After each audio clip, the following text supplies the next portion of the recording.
dalam nama Tuhan yang menciptakan langit dan bumi, yang tidak meninggalkan pekerjaan tangannya, dan yang menggenapi janjinya kekal selama-lamanya.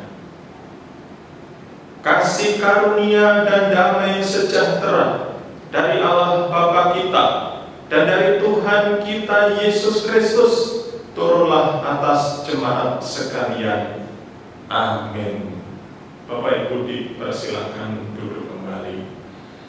Bapak Ibu yang dikasihi Tuhan, firman Tuhan yang mendasari kita di dalam ibadah kita pada pagi hari ini, yang menjadi sabda mula, terambil dari kitab Efesus. Efesus pasal yang keempat ayat 29 sampai 30. Demikian firman Tuhan. Janganlah ada perkataan kotor keluar dari mulutmu, tetapi pakailah perkataan yang baik untuk membangun di mana perlu, supaya mereka yang mendengarnya beroleh kasih karunia. Dan janganlah kamu mendukakan Roh Kudus Allah yang telah memeteraikan kamu menjelang hari penyelamatan. Ya, biarlah firman Tuhan ini mengawali kita, menghantar kita di dalam ibadah kita pada saat pagi hari ini. Bapak Ibu yang dikasihi Tuhan, mari kita pujikan nama Tuhan, kita agungkan namanya dengan memuji dari Kidung Jemaat nomor 46 ayat 1 sampai 3. Besarkan nama Tuhan.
Jawab Tuhan Yesus kepadanya, "Kasihilah Tuhan Allahmu dengan segenap hatimu dan dengan segenap jiwamu dan dengan segenap akal budimu. Itulah hukum yang terutama dan yang pertama. Dan hukum yang kedua yang sama dengan itu ialah, kasihilah sesamamu manusia seperti dirimu sendiri." Bapak Ibu yang dikasihi Tuhan, itulah ringkasan dari ke-10 hukum Tuhan yang senantiasa kita renungkan, kita dengarkan di dalam ibadah hari Minggu, yang mengingatkan kepada kita betapa pentingnya kita harus mengasihi. Namun Bapak Ibu yang dikasihi Tuhan, sejujurnya kita belum bisa mengasihi Tuhan dan sesama kita dengan baik. Karena itu mari kita datang kepada Tuhan memohon ampun atas segala dosa kita di dalam doa. Mari kita berdoa bersama. Tuhan, Engkau adalah Allah yang Maha Tahu, Allah yang memahami kelemahan kami, Allah yang mengetahui bahwa sesungguhnya kami belum bisa melakukan hukum kasih-Mu itu dengan baik. Karena itu Tuhan, pagi hari ini dengan segenap hati kami dan dengan segenap kerendahan hati kami datang kepada Tuhan memohon ampun atas segala dosa yang kami lakukan ya Bapa. Sucikanlah dan ampunilah dosa kami Tuhan, agar hidup kami boleh kembali memperkenankan hati-Mu. Bapa, kami percaya bahwa Roh-Mu yang kudus yang berdiam di dalam hati kami akan menuntun kami senantiasa kepada jalan yang benar, agar hidup kami selalu memperkenankan hati Tuhan. Terima kasih untuk anugerah pengampunan yang telah Tuhan berikan kepada kami. Di dalam nama Tuhan kami Yesus Kristus, kami bersyukur dan kami berdoa. Amin. Dan keselamatan tidak ada di dalam siapapun juga selain di dalam Dia. Sebab di bawah kolong langit ini tidak ada nama lain yang diberikan kepada manusia yang olehnya kita dapat diselamatkan. Kisah Para Rasul pasal 4 ayat yang ke-12. Demikian firman Tuhan yang menjadi berita anugerah kita pagi hari ini. Bapak Ibu yang dikasihi Tuhan, mari kita bersyukur untuk anugerah pengampunan yang telah kita terima dengan memuji nama Tuhan kembali dari Kidung Jemaat nomor 387 ayat 1 sampai 2. Ku heran Allah mau memberi.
Pengajaran yang benar ada dalam mulutnya, dan kecurangan tidak terdapat pada bibirnya.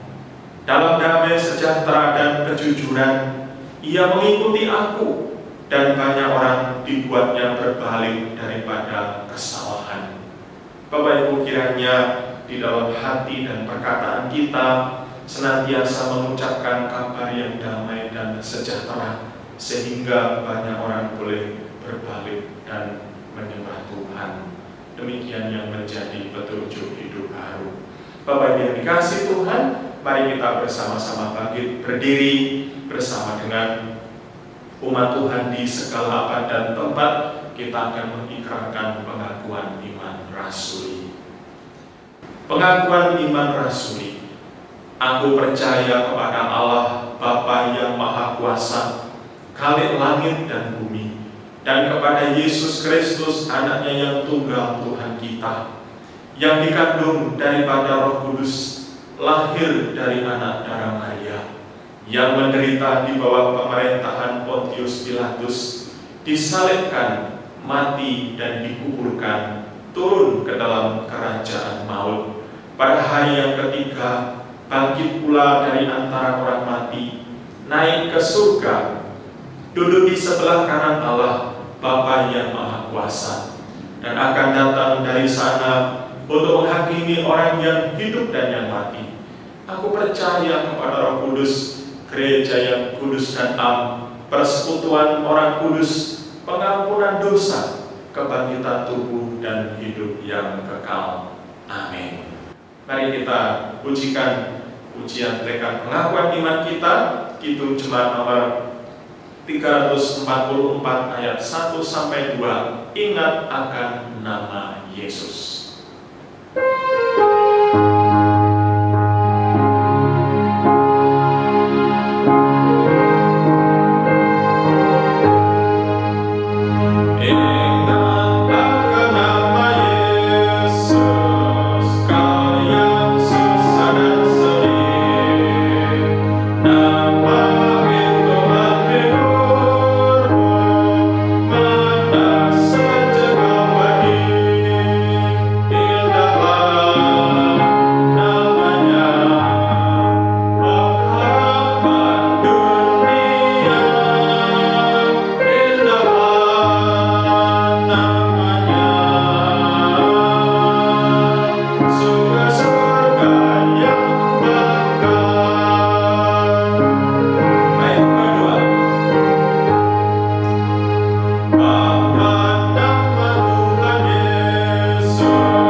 Ya Tuhan, pagi hari ini kami datang kepadamu menaikkan ucapan syukur atas kasih dan pemeliharaan Tuhan dan berkat-berkat yang tak terhingga yang Tuhan nyatakan kepada kami. Kami bersyukur untuk keluarga yang Tuhan berikan kepada kami. Kami bersyukur untuk rezeki yang kami nikmati setiap hari, untuk segala sesuatu yang terjadi atas kami, baik itu yang kurang baik maupun yang baik.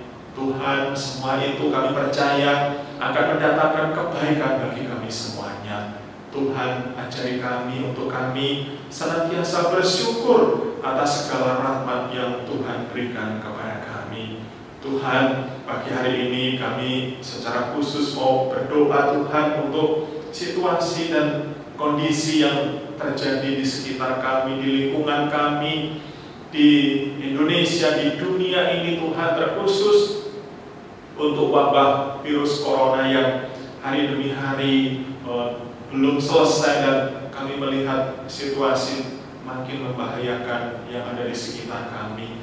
Tuhan, lindungilah kami semuanya, tolonglah kami semuanya agar kami boleh dihindarkan dari virus yang mengerikan ini ya Tuhan.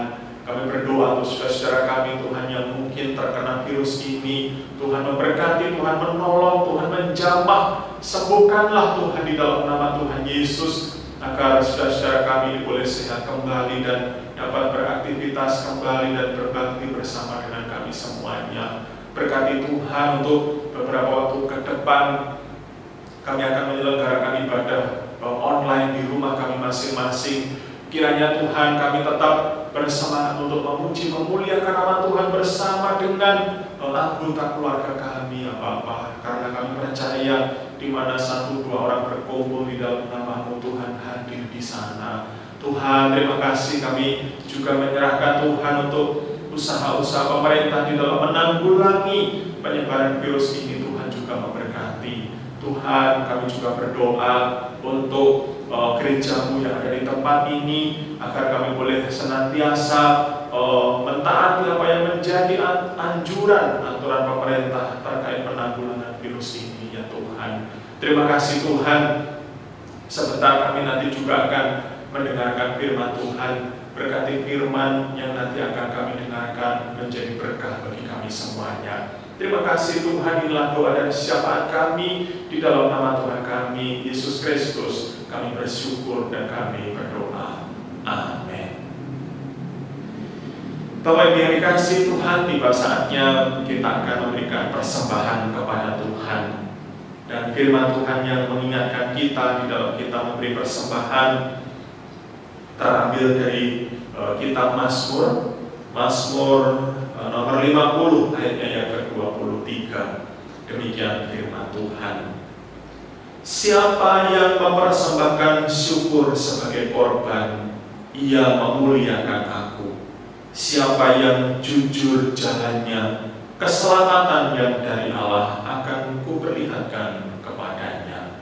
Mari kita memberi dengan penuh ucapan syukur, teriring kidung jemaat nomor 405. Kita nyanyikan lagu ini, bait yang pertama dan baitnya yang kedua. Mari.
terambil dari kitab Kisah Para Rasul pasal yang kelima ayat 1 sampai 11. Demikian firman Tuhan. Ada seseorang lain yang bernama Ananias. Ia beserta istrinya Safira menjual sebidang tanah. Dengan setahu istrinya, ia menahan sebagian dari hasil penjualan itu dan sebagian lain dibawa dan diletakkannya di depan kaki rasul-rasul. Tetapi Petrus berkata, "Ananias, mengapa hatimu dikuasai iblis, sehingga engkau mendustai Roh Kudus dan menahan sebagian dari hasil penjualan tanah itu? Selama tanah itu tidak dijual, bukankah itu tetap kepunyaanmu? Dan setelah dijual, bukankah hasilnya itu tetap dalam kuasamu? Mengapa engkau merencanakan perbuatan itu dalam hatimu? Engkau bukan mendustai manusia, tetapi mendustai Allah." Ketika mendengar perkataan itu, rebahlah Ananias dan putuslah nyawanya. Maka sangatlah ketakutan semua orang yang mendengar hal itu. Lalu datanglah beberapa orang muda. Mereka mengampani mayat itu, mengusungnya keluar dan pergi menguburnya. Kira-kira 3 jam kemudian masuklah istri Ananias. Tetapi ia tidak tahu apa yang telah terjadi. Kata Petrus kepadanya, "Katakanlah kepadaku, dengan harga sekiankah tanah itu kamu jual?" Jawab perempuan itu, "Betul sekian." Kata Petrus, "Mengapa kamu berdua bersepakat untuk mencobai Roh Tuhan? Lihatlah, orang-orang yang baru mengubur suamimu berdiri di depan pintu, dan mereka akan mengusung engkau juga keluar." Lalu rebahlah perempuan itu seketika itu juga di depan kaki Petrus, dan putuslah nyawanya. Ketika orang-orang muda itu masuk, mereka mendapati dia sudah mati. Lalu mereka mengusungnya keluar dan menguburnya di samping suaminya. Maka sangat ketakutanlah seluruh jemaat dan semua orang yang mendengar hal itu. Ya, sampai sedemikian Bapak Ibu firman Tuhan yang akan kita renungkan bersama pagi hari ini. Renungan firman Tuhan pagi hari ini saya beri judul "Jujurlah kepada Tuhan", ya, yaitu kita belajar dari Ananias dan Safira. Bapak yang terkasih di dalam Tuhan kita Yesus Kristus, di dalam Alkitab Bapak Ibu, baik itu perjanjian lama maupun perjanjian baru, kita bisa menemukan beberapa orang yang dihukum Tuhan dengan sangat keras. Di dalam perjanjian lama, misalkan ada orang yang bernama Nadab dan Abihu. Diceritakan di dalam kitab Imamat pasal 9 ayat 22 ya, sampai pasal 10 ayat yang ke-11. Di sana diceritakan bahwa Nadab dan Abihu adalah imam pilihan Allah yang ditapiskan oleh Musa atas perintah Tuhan. Bapak Ibu, pada waktu itu umat Israel diminta untuk mempersembahkan korban bakaran bagi Tuhan. Dan biasanya sudah menjadi ketetapan Bapak Ibu bahwa Tuhan ya sendirilah ya melalui api yang turun dari langit, Bapak Ibu. Api itu akan membakar korban ya, dan itu adalah tanda bagaimana korban itu diterima di hadapan Tuhan. Jadi korban itu bukan dibakar oleh orang ya, atau apinya dinyalakan oleh orang, tetapi korban itu akan disambar dengan api dari langit sehingga korban itu terbakar. Ya, itu sudah menjadi kebiasaan dan itu sudah menjadi ketetapan Tuhan bagaimana orang Israel itu mempersembahkan korban bakaran bagi Tuhan. Tetapi pada waktu itu Bapak Ibu, Nadab dan Abihu ya membakar korban itu dengan api. Ya, api yang diambil dari tempat lain untuk membakar korban itu. Dan Bapak yang dikasih Tuhan, pada saat itu juga Tuhan murka Bapak Ibu, maka keluarlah api ya yang daripada Tuhan itu dan membakar Nadab dan Abihu. Ya, jadi mengerikan sekali ya pada waktu itu bagaimana Tuhan menghukum Nadab dan Abihu. Nah, orang yang kedua Bapak Ibu yang mendapatkan hukuman dari Tuhan dengan sangat tegas dan sangat keras itu adalah keluarga Akan. Ya, nama dari orang ini adalah Akan. Ya, ini tercatat di dalam kitab Yosua pasal yang ke-7 Bapak Ibu. Dikatakan Akan bin Karmi bin Sabdi bin Serah dari suku Yehuda mengambil sesuatu dari barang-barang yang dikhususkan itu. Dikatakan lalu bangkitlah murka Tuhan terhadap orang Israel, Akan beserta keluarganya dihukum Tuhan. Ya, pada waktu itu, pada saat Yosua dan orang Israel itu mengalahkan kota, ya Bapak Ibu yang dikasih Tuhan, kota itu dikhususkan untuk dimusnahkan oleh Tuhan, tetapi Akan itu merasa sayang melihat harta benda yang harus dimusnahkan. Kemudian dia mengambil sebagian dari harta benda itu Bapak Ibu, dan Tuhan pada waktu itu sungguh murka ya kepada keluarga ini. Dikatakan keluarga ini beserta ya Akan beserta dengan keluarganya, keluarga besarnya Bapak Ibu, di tanah, di tempat di mana dia berdiri Bapak Ibu, tiba-tiba tanah itu terbuka.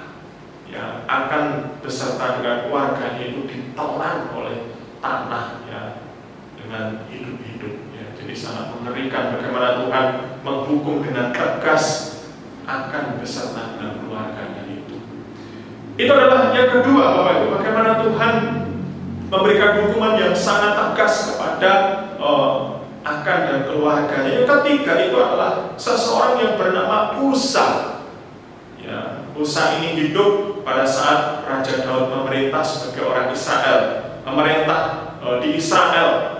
Dicatat di dalam 2 Samuel pasal 6 ayat 6 sampai 7 Bapak Ibu, dikatakan ketika mereka sampai ke tempat pengirian Nakon, maka Usa mengulurkan tangannya kepada tabut Allah itu, lalu memegangnya, karena lembu-lembu itu tergelincir.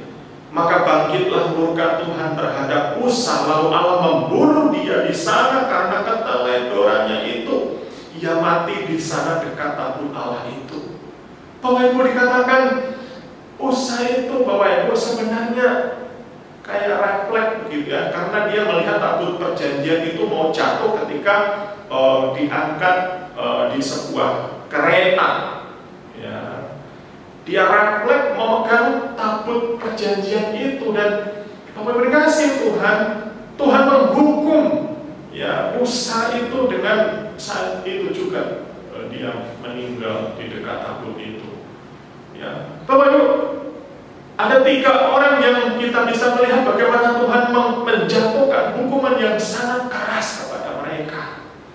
Nah, di dalam perikop yang sudah kita baca tadi Bapak Ibu, kita juga melihat ada suami istri yang bernama Ananias dan Safira. Ya, mungkin dalam pemikiran kita Bapak Ibu, ya Tuhan kok tega begitu ya Bapak Ibu, menghukum dengan keras orang-orang yang nampaknya apa yang mereka lakukan itu Bapak Ibu tak sebanding dengan hukuman yang mereka terima.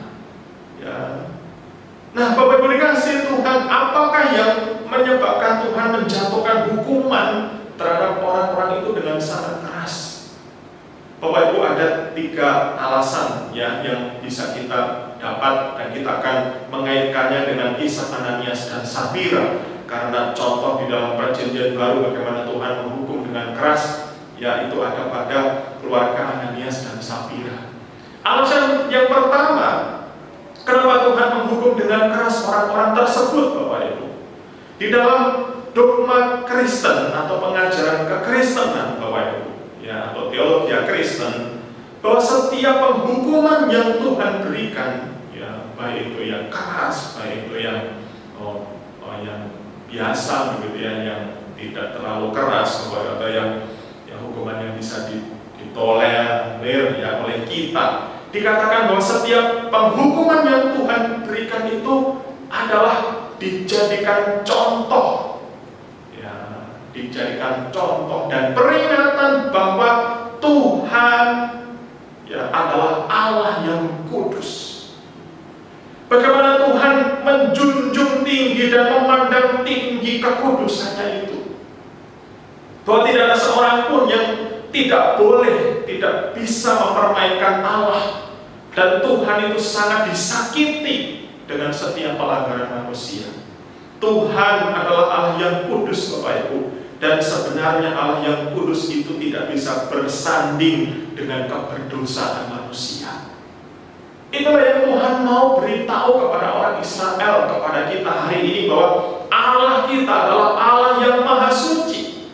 Maha suci Tuhan kita, Allah kita itu. Dan karena itu Bapak Ibu, kita harus menghadap Tuhan dengan perasaan hormat, khidmat, dan kita tidak boleh dengan sembarangan menghadap Tuhan itu. Ya. Itulah Bapak Ibu yang dikasih Tuhan. Kenapa ketika berbicara tentang kekudusan Tuhan, Bapak Ibu, Tuhan itu tidak pernah main-main ya, di dalam perjanjian lama maupun di dalam perjanjian baru. Tuhan bisa menghukum seseorang dengan sangat keras ketika orang itu meremehkan akan kekudusan Tuhan. Ya, karena itu Bapak Ibu, mari kita memiliki sikap hormat dan tidak boleh dengan sembarangan ketika kita menghadap Tuhan dan melayani Tuhan.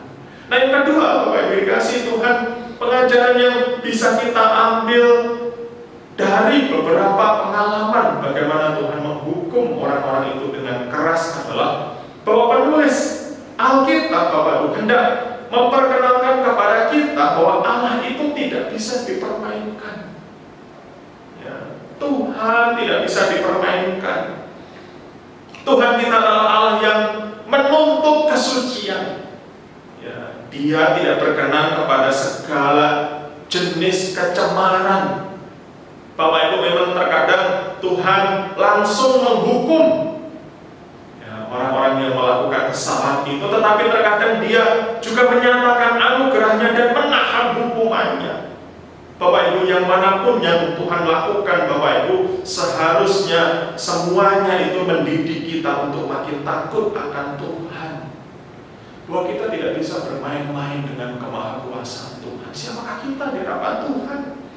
Kita adalah manusia yang lemah, dan seharusnya kita menyembah Tuhan Allah yang kudus itu, dan kita tidak bisa mempermainkan Tuhan kita.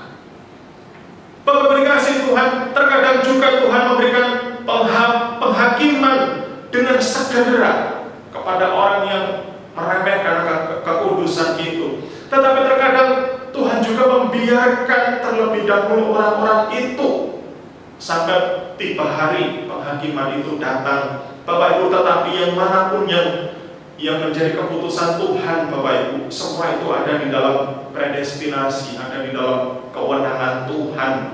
Bagaimana Tuhan menyatakan kemuliaannya? Jika Tuhan langsung menghukum dengan fatal, dengan keras, ataupun jika Dia memutuskan untuk menunda penghukumannya, Bapak Ibu, semuanya itu dimaksudkan agar manusia memahami bahwa Allah yang kita sembah itu adalah Allah yang kudus. Itulah yang para penulis Alkitab itu hendak nyatakan kepada kita. Itulah Allah kita. Di sisi yang lain Dia memang adalah Allah yang penuh dengan kasih, rahmat dan anugerahnya. Tetapi di sisi yang lain Dia juga adalah Allah yang maha kudus, yang kita tidak boleh sembarangan di dalam kita menghadap Dia. Kita bersyukur boleh memiliki Allah yang sedemikian, Bapak Ibu. Karena itu mengajarkan untuk kita hidup takut akan Tuhan di dalam kita mengiring Dia. Nah, itu yang kedua, Bapak Ibu. Nah, sekarang yang ketiga, Bapak Ibu, peristiwa yang terjadi atas orang-orang yang ada di dalam perjanjian lama, maupun peristiwa yang terjadi atas Ananias dan Safira, Bapak Ibu, itu semua mengajarkan kepada kita untuk memiliki hidup yang tulus, apa adanya, dan tidak ada kemunafikan di dalam hidup kita, dan kita boleh menjadi anak-anak Tuhan yang berintegritas. Ya, semuanya itu mengajarkan kepada kita seperti itu, untuk kita menjadi pribadi yang tulus apa adanya, ya, berintegritas, sungguh-sungguh di hadapan Tuhan. Bapak Ibu dikasihi Tuhan, ketika Tuhan menghukum Ananias dan Safira, Bapak Ibu, karena Ananias dan Safira itu sudah mendengar firman Tuhan, tetapi mereka tetap mengabaikannya. Mereka sebenarnya sudah mendengar tentang Injil, tetapi mereka tidak mau percaya. Ananias sudah mendengar tentang seruan pertobatan, ya, dari para rasul yang berkhotbah, tetapi mereka masih hidup di dalam kepalsuan mereka dan kemunafikan mereka. Bapak Ibu dikasihi Tuhan, mengapa banyak orang masih suka hidup di dalam kepalsuan dan kemunafikan seperti itu, Bapak Ibu? Karena sesungguhnya mereka lebih lebih senang dihormati oleh manusia daripada mereka dihormati atau dikagumi oleh Tuhan. Banyak orang mengenakan topeng di dalam hidupnya, mereka tidak hidup apa adanya. Mereka lebih suka dihormati manusia daripada dihormati oleh Tuhan.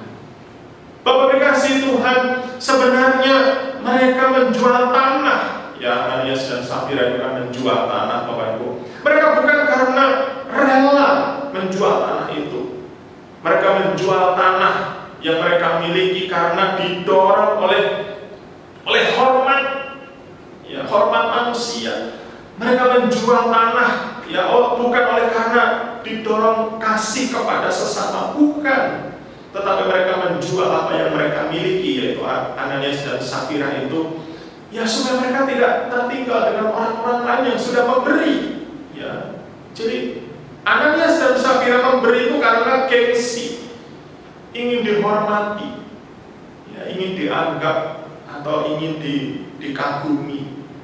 Bapak dikasihi Tuhan, apakah Ananias dan Safira menolong dengan rela? Juga tidak, ya, karena mereka ingin dihargai.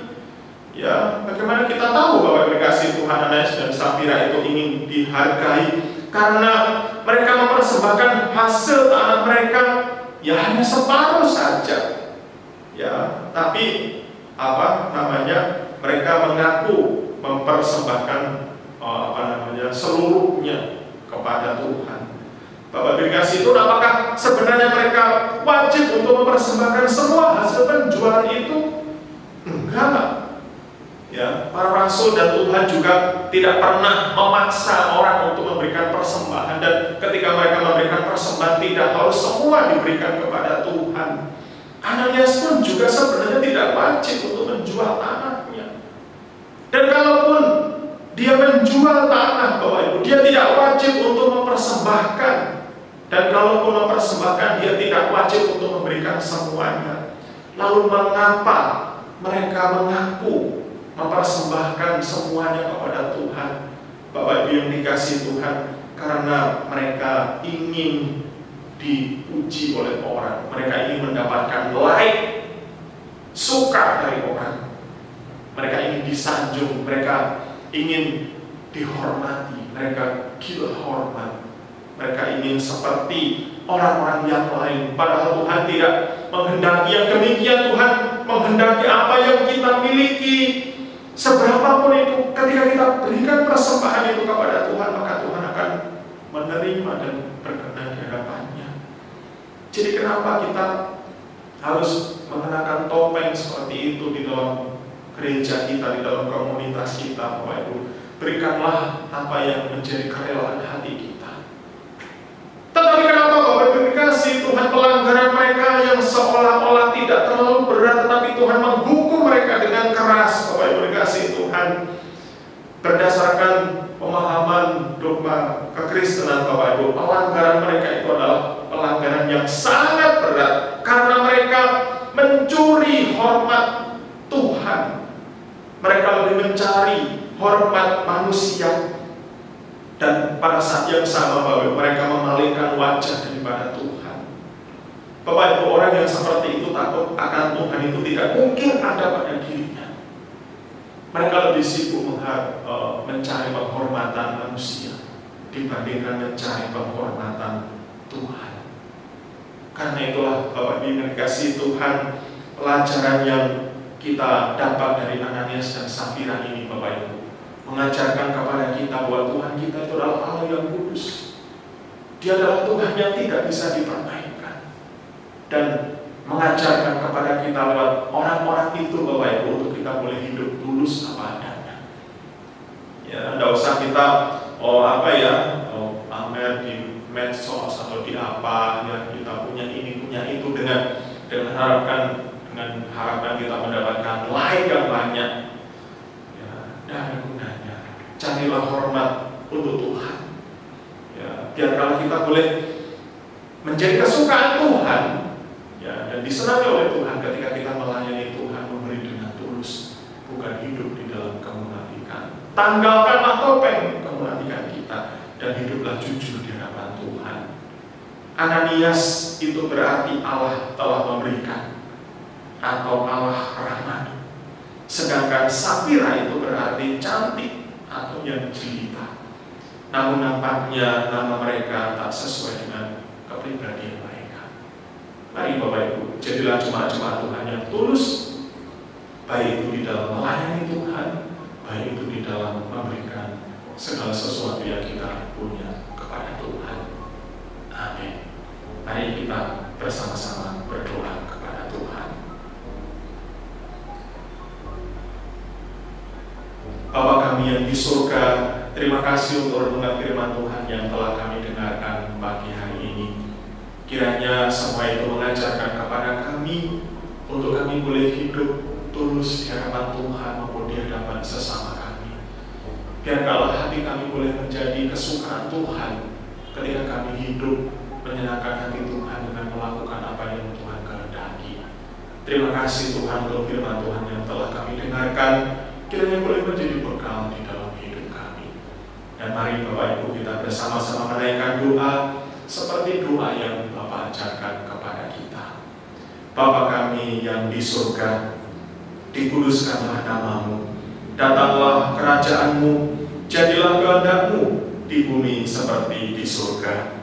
Berikanlah kami pada hari ini makanan kami yang secukupnya, dan ampunilah kami akan kesalahan kami, seperti kami juga mengampuni orang yang bersalah kepada kami.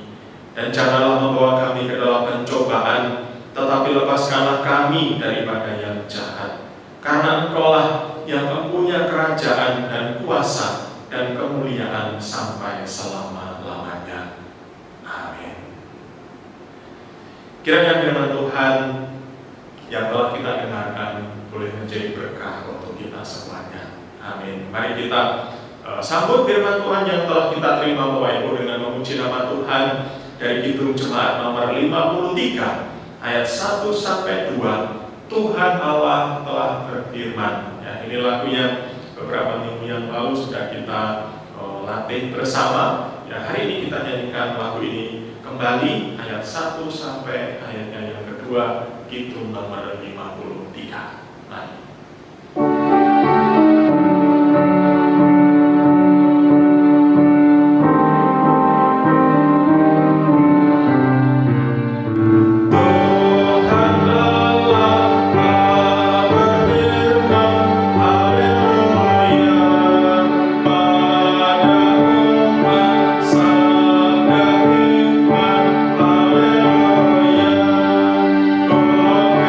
Haleluya.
kita akan mengakhiri ibadah kita dengan menerima berkat Tuhan.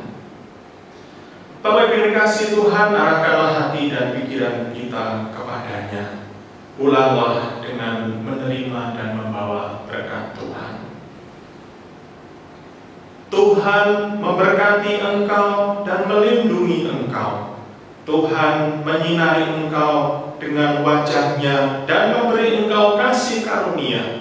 Tuhan menghadapkan wajah-Nya kepadamu dan memberi engkau damai sejahtera dari sekarang sampai selama-lamanya. Amin. Pujian penutup kita, Kidung nomor 440 ayat 1-2 di badai topan dunia.